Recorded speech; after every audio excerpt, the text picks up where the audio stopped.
अस्सलामुअलैकुम नाज़रीन, सियासत टीवी के कौमी खबरनामे में आपका खैर मकदम है।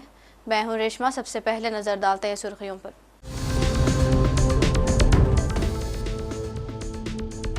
राहुल गांधी को आरएसएस के लोगों से धमकियां मिल रही है, कांग्रेस का इल्जाम। कहा, आरएसएस के इंतहा पसंद बीजेपी की गिरती साख से खौफजदा है।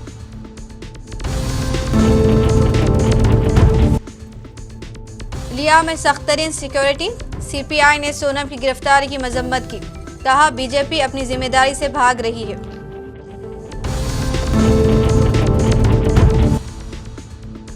बरेली में इस्तिराब आमेज सुकून, तशद्दुद के मामले में 15 अफराद को जेल भेज दिया गया। हुकूमत ने एसआईटी जांच के जारी किए अहकामात।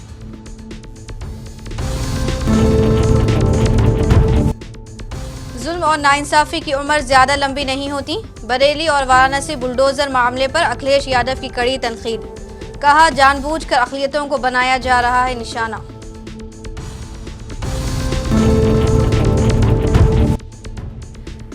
सदर जमहूरिया, वजीर आजम और दीगर कायदीन ने एशिया कप में कामयाबी पर टीम इंडिया को दी मुबारकबाद। कप्तान सूर्या ने एशिया कप मैच फीस हिंदुस्तानी फौज को देने का किया ऐलान। तो ये थी सुर्खियां, पेश है खबरों की तफसील। कांग्रेस पार्टी ने आरएसएस और बीजेपी पर हमला करते हुए कहा है कि इंतहा पसंद नजरिया कमजोर हो रहा है, इसलिए इस तरह की सोच रखने वाले लोग अब कांग्रेस लीडर राहुल गांधी को धमकियां दे रहे हैं। कांग्रेस के कम्युनिकेशन डिपार्टमेंट के सरबराह पवन खेरा ने आज एक वीडियो पैगाम में कहा, जब भी आरएसएस मुल्क के मजबूत नजरिए को शिकस्त देने में नाकाम होती है, उसके कारकुन जिस्मानी तशद्दुद का सहारा लेते हैं। इस नज़रिए के एक इंतहा पसंद नाथूराम गोडसे ने बाबा कौम महात्मा गांधी का कत्ल किया था। इन्होंने कहा कि राहुल गांधी मुल्क भर के करोड़ों लोगों की नुमाइंदगी करते हैं और समाज के करोड़ों गरीबों, पसमानदा और कमज़ोर तबक़ात की आवाज़ को दबाने की साजिश की जा रही है।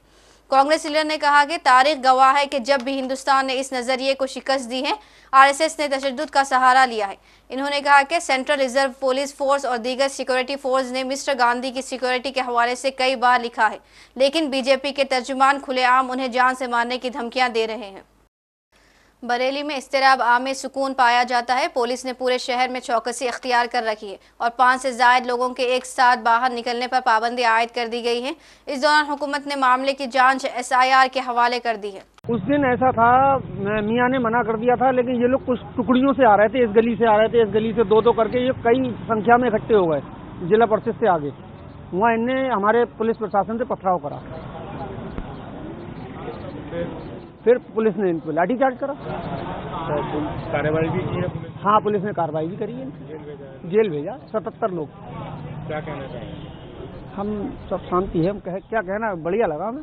ऐसे ही होना चाहिए, उपद्रवियों के खिलाफ ऐसे ही होना चाहिए। और एक्शन भी होना चाहिए। हाँ, बिल्कुल। सील करी है, फैमलॉन वगैरह ये सब प्रॉपर्टी इनकी सील हुई है। यहाँ 5 इनक्लेव में टिके थे 2 दिन तौकीर रजा खां, वो भी सील करी है। हाँ, माल वगैरह खराब हो गया था। कैसे हुआ खराब? वो भगदड़ बच गई थी तो बंद करके जाना पड़ा। ये है वजह, और कोई नहीं। तो फिर कितना नुकसान हो गया होगा 1000-2000 रुपये का नुकसान। पान खराब हो गया? पान खराब। और आमदनी कितनी की होती है दिन भर में? आमदनी क्या, 200-300 रुपये की आमदनी होती है। माल हो गया 2000 का खराब। हाँ, अच्छा काम किया उन्होंने। किन्होंने? मुख्यमंत्री जी ने। अच्छा, बहुत किया? अरे यही है कि शांतियाँ मनाए, और क्या है, सब काम बढ़िया किया। ये तो होता नुकसान? हाँ, वरना बहुत नुकसान होता। पहले भी हुआ है कभी? पहले, उससे पहले, बहुत पहले हुआ था। कितना नुकसान हुआ था? ऐसी 1-2 हज़ार का हो गया था। यहाँ पे काफी पत्थरबाजी हुई थी। अच्छा, यस सर। तो फिर अब सब ठीक है? हाँ, अब तो सब ठीक है। शांति है यहाँ पे? नहीं, बहुत लड़ाई दंगा हुई थी, उसकी वजह से उन सबको जेल जाना चाहिए। अच्छा, तो सही हुआ फिर? बहुत बढ़िया हुआ। तो सब शांति है अब? हाँ, अब तो है। तो स्कूल खुल गए? हाँ, आज ही से खुले हुए हैं स्कूल। दूसरी जानिब बरेली पुलिस ने एक प्रेस कॉन्फ्रेंस करते हुए तस्दीक की है कि बरेली तशद्दुद में 15 अफराद को हिरासत में लेकर जेल भेज दिया गया है। पुलिस का कहना है कि उनमें से बेशतर का ताल्लुक बरेली के बाहर से है। पुलिस का कहना है कि सीसीटीवी फुटेज और ड्रोन के जरिए मजीद लोगों की शिनाख्त की जा रही है। 26 सितंबर को जुमे की नमाज के बाद में जो उपद्रव हुआ था उसमें आज कुल मिला के 15 उपद्रवियों को आज हिरासत में लेकर जेल भेजा जा रहा है और इनके पास से ईंट पत्थर के टुकड़े, खोखा कारतूस और एक तमंचा ये बरामद हुए हैं और भी बाकी जितने उपद्रवी हैं उनको भी चिन्हित किया जा रहा है सीसीटीवी फुटेजेस के द्वारा और जो ड्रोन कैमराज हमने उस दिन एक्टिव किए थे उनके फुटेजेस के द्वारा और मैनुअल इंटेलिजेंस के द्वारा लोगों को चिन्हित किया जा रहा है जो इसमें शामिल थे और उन सभी को चिन्हित करके इनको गिरफ्तार करके जेल भेजा जाएगा। सर, किस तरीके की किनकी क्राइम की नेचर है? पहले भी कोई हिस्ट्री मिली है इस तरीके की इनकी क्राइम की? अभी प्राइमा फेसी कुछ पता लगा है? इनमें से काफी ऐसे व्यक्ति हैं जो बाहर के रहने वाले हैं, जनपद बरेली के बाहर के हैं और इनके क्रिमिनल हिस्ट्री भी है और ये काफी सारे लोग हैं। आपको इनकी जो क्रिमिनल हिस्ट्री है वो शेयर कर दी जाएगी। सर, क्या लग रहा है इनको बुलाया गया था कॉन्स्पिरेसी के तहत यहाँ पे ये सब करने के लिए? ये जैसे कि पहले एसएसपी सर के द्वारा बताया जा चुका है, इसके अंदर ये इनके जितने चैट्स हैं, इनके जितने कम्युनिकेशन के मीडियम हैं, इन सभी की इन्वेस्टिगेशन की जा रही है और ये देखा जा रहा है कि किस प्रकार से व्हाट्सएप ग्रुप्स के माध्यम से इनको बुलाया गया था। ये सभी जैसे जैसे सामने आएगा और आवश्यकता अनुसार ये सभी चीजें शेयर की जाएंगी। उधर यूपी के वजीर आला योगी आदित्यनाथ ने बरेली का हवाला देते हुए बिलरास इंतबाह दिया कि गजा हिंद की कोशिश करने वालों को जहन्नुम में भेज दिया जाएगा। इन्होंने कांग्रेस और समाजवादी पार्टी का हवाला देते हुए कहा कि ये सरकारें फसाद करवाती थी मगर अब डबल इंजन की सरकार है और किसी को भी त्योहार के दौरान दंगा फसाद करने की इजाजत नहीं दी जा सकती। अगर कहीं उपद्रव करने का कार्य किया तो ये उपद्रव की कीमत उनको चुकानी पड़ेगी कि आने वाली पीढ़ियां उनकी याद करेंगी कि कैसे होता है, क्या कीमत चुकानी होगी। बहनों और भाइयों, जो लोग आज भी जिन्हें ये सब अच्छा नहीं लग रहा है, जो लोग आज भी किसी गलत मंशा के साथ जी रहे हैं, जो लोग आज भी ये मानते हैं कि अराजकता उनका जन्मसिद्ध अधिकार है, उनको अपनी गलतफहमी दूर कर देनी होगी। वो अपनी गलतफहमी दूर कर ले। वह समय गया जब समाजवादी पार्टी की सरकार हुआ करती थी, कांग्रेस की सरकारें हुआ करती थी, ये लोग दंगा करवाते थे, आगजनी करवाते थे, बेटी की सुरक्षा में सेंध लगाते थे, व्यापारी के प्रतिष्ठानों पर आग लगाते थे और सरकार इनका आवभगत करती थी। वह समय अब चला गया है। अब ये डबल इंजन की सरकार है। अगर बेटी की सुरक्षा पे हाथ डालने का प्रयास किया, व्यापारी के प्रतिष्ठान में आग लगाने का प्रयास किया, उत्साह और उमंग के उत्सव में कहीं पर अगर अराजकता पैदा करने का और उपद्रव पैदा करने का कुत्सित प्रयास किया तो मान करके चलिए कि ये रास्ता उनका सीधे नरक में जाने का होगा, सीधे नरक में। उत्तर प्रदेश के वाराणसी में कचहरी से संधा सड़क चौड़ीकारी के दरमियान पुलिस लाइन से कचहरी तक 13 मकानों को बुलडोजर लगाकर तोड़ दिया गया। उन मकानों में साबिक ओलंपियन और पद्मश्री हॉकी खिलाड़ी मोहम्मद शाहिद का घर भी शामिल था। सड़क चौड़ीकारी के नाम पर यह बुलडोजर कार्रवाई की गई। शाहिद के अहल खाने ने पुलिस और इंतजामिया से कार्रवाई रोकने के लिए काफ़ी मन्नतें और गुजारिशें की, लेकिन उनकी एक ही नहीं सुनी गई और बुलडोजर चला दिया गया। बुलडोजर कार्रवाई के वाक़े का एक वीडियो सोशल मीडिया पर वायरल हो रहा है, जिसमें एक बुजुर्ग मुस्लिम पुलिस वाले से कह रहे हैं कि मिश्रा जी, मैं आपके पैर पकड़ रहा हूँ, बस आज की मोहलत दे दीजिए, कल हटा लेंगे। अखिलेश यादव ने भी इस वीडियो को पोस्ट किया है और कहा है कि जुल्म करने वाले ना भूले, ना इंसाफी की भी एक उम्र होती है। अवाम ने यह भी इल्ज़ाम लगाया कि मुस्लिम अक्सरियत इलाके में जानबूझकर सड़क को 21 मीटर के बजाय 25 मीटर चौड़ा किया जा रहा है और इसके लिए इन्होंने वजीर रेवंत जायसवाल को जिम्मेदार ठहराया। सड़क चौड़ीकरण का कार्रवाई चल रहा है। इसमें आप देख रहे होंगे PWD के सहयोग से ये मकानों का जिन्होंने पैसा ले लिया है उनका जो है ये ध्वस्तीकरण की कार्रवाई सड़क चौड़ीकरण को लेकर हो रहा है। जी, इसके पहले भी हुआ था। कम्युनिस्ट पार्टी ऑफ इंडिया ने लद्दाख में हालिया मुजाहिरों के बाद कौमी सलामती एक्ट के तहत नामूर माहिर तालीम और कारकुन सोनम वांगचुक के गिरफ्तारी की सख्त मजम्मत की है।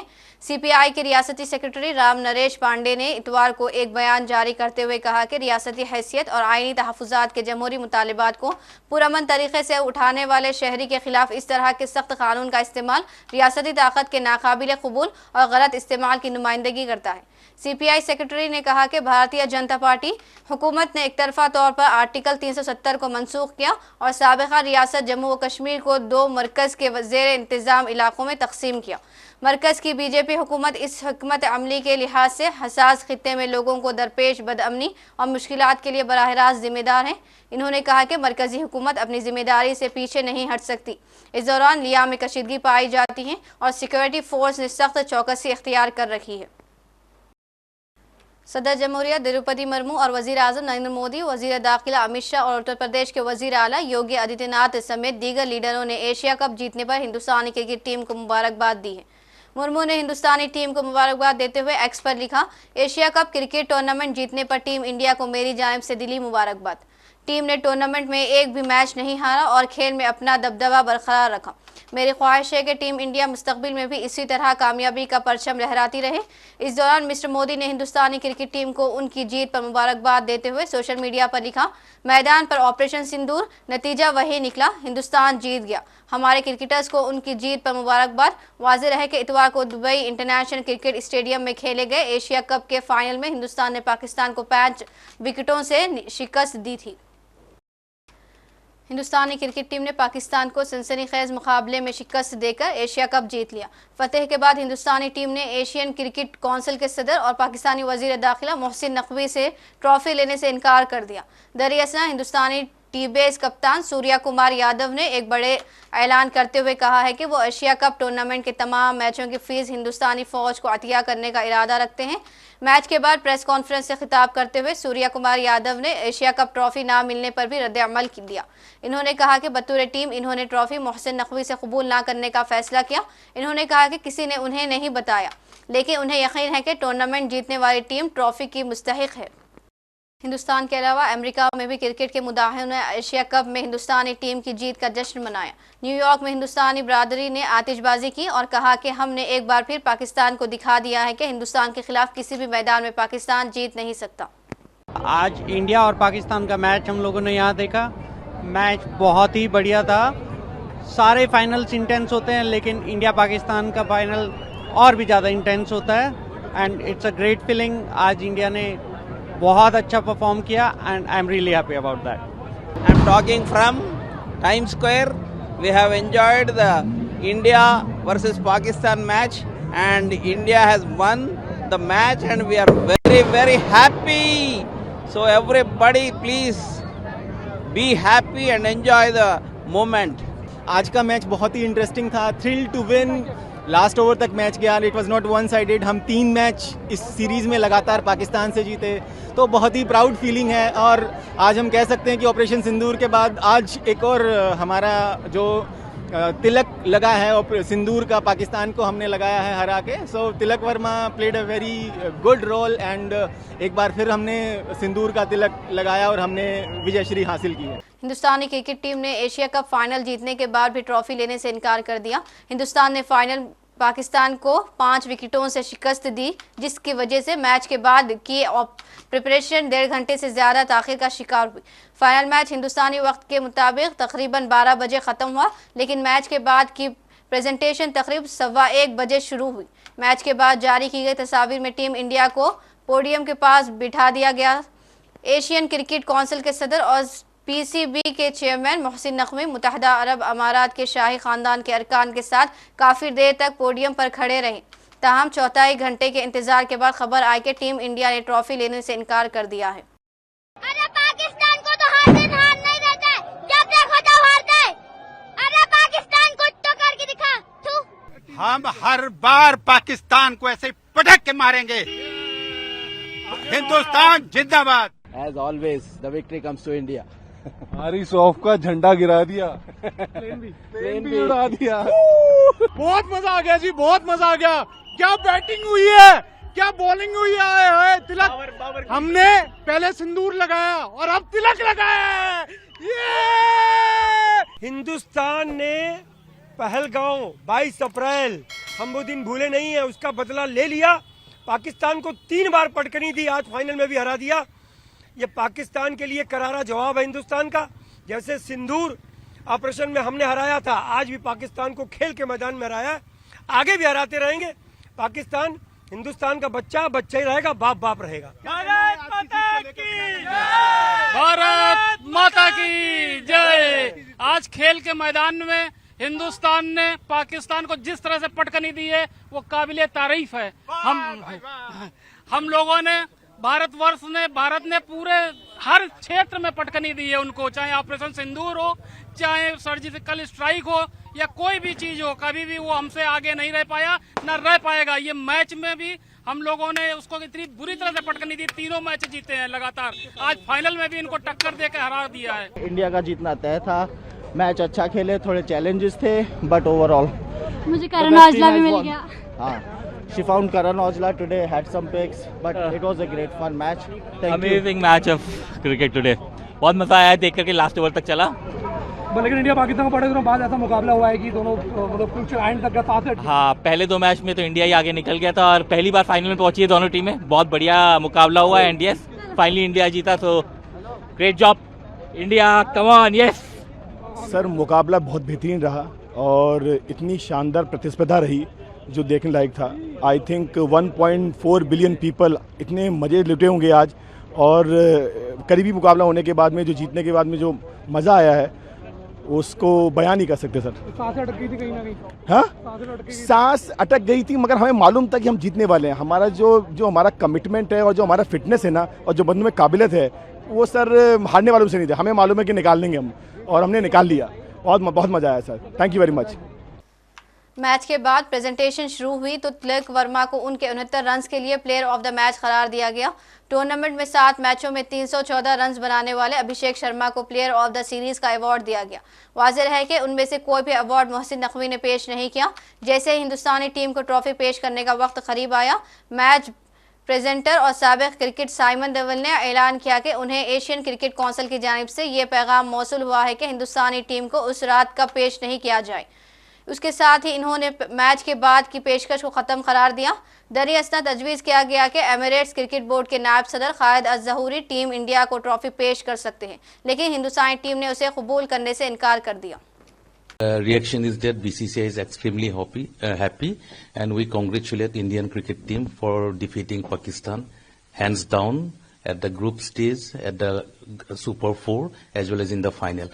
All 3 matches were one-sided, and we congratulate our players as well as the support staff for bringing lot of glory to our country. We are very proud of our team, and they have excellently delivered in the cricket pitch. Our armed forces have delivered it in the border area. Now the same thing has been repeated in Dubai. So this is an excellent moment, a momentous occasion for Indian cricket. This is announced a cash reward also for the team. Yes, we are very happy, and they have done an extremely good job on the ground, defeating Pakistan 3-0, and there was absolutely no resistance. All the matches were one-sided. So we have decided that there will be a cash reward to the Indian team, which will be 21 crores. It will be distributed amongst the players and all the support staff. Sir, there's something which happened very not to the spirit of the game. How do you react on Pakistan's people reacted after the match, and trophy was not given today? So, in fact, we have decided not to take the trophy from the ACC chairman, who happens to be one of the main leader of Pakistan. So we have decided not to take it from him.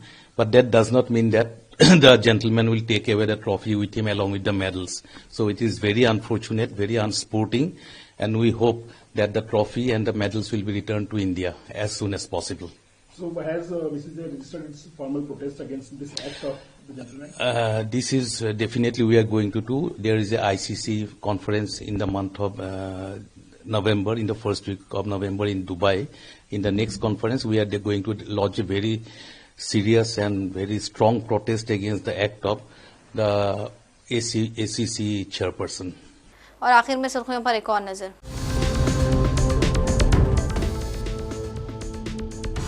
Rahul Gandhi को RSS के लोगों से धमकियां मिल रही है, कांग्रेस का इल्जाम। कहा आरएसएस के इंतहा पसंद बीजेपी की गिरती साख से खौफजदा है।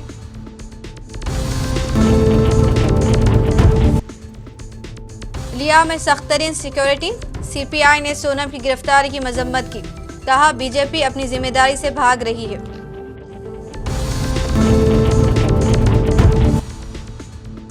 बरेली में इस्तिराब आमेज सुकून, तशद्दुद के मामले में 15 अफराद को जेल भेज दिया गया। हुकूमत ने एसआईटी जांच के जारी किए अहकामात।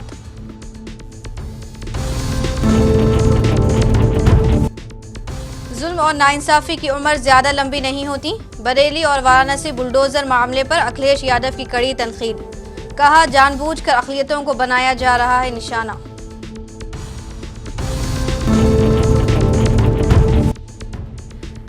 सदर जमहूरिया, वजीर आजम और दीगर कायदीन ने एशिया कप में कामयाबी पर टीम इंडिया को दी मुबारकबाद। कप्तान सूर्या ने एशिया कप मैच फीस हिंदुस्तानी फौज को देने का किया ऐलान। इसी के साथ कौमी खबरनामा अख्तिताम को पहुंचता है। मुझे दीजिए इजाजत। अल्लाह हाफिज।